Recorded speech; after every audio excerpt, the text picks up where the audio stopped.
পটাশপুর 2 নম্বর ব্লকের পঞ্চায়েত গ্রাম পঞ্চায়েত এলাকার নিমজা আমরাকজন ক্লাবের সরস্বতী পুজোর খুঁটি পুজো। এই ক্লাবের সরস্বতী পুজোয় নজরকাড়া থিমের মণ্ডপ তৈরি হয়। এর আগের বারেও খবরের শিরোনামে উঠে এসেছে।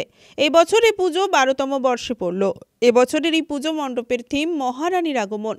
এই মণ্ডপ তৈরি হবে চট, পাট, তুলো, কাঠি, বেত, বাঁশ দিয়ে, এমনটাই জানালেন সংস্থার সদস্যরা। এমনকি সংস্থার সদস্যরাও হাত লাগাবেন মণ্ডপ তৈরির কাজে। এবছর পুজোর বাজেট রয়েছে প্রায় 4 লক্ষ টাকা। পুজোর 2 দিন থাকছে নানান সমাজসেবামূলক কর্মসূচি। এছাড়াও রয়েছে ক্রীড়া প্রতিযোগিতা এবং সাংস্কৃতিক অনুষ্ঠান। সংস্থার সদস্য পুষ্পেন্দু দাস জানিয়েছেন, পুজোর কদিন নজরকাড়া এই মণ্ডপ দেখতে এলাকায় অসংখ্য মানুষ ভিড় জমাবেন।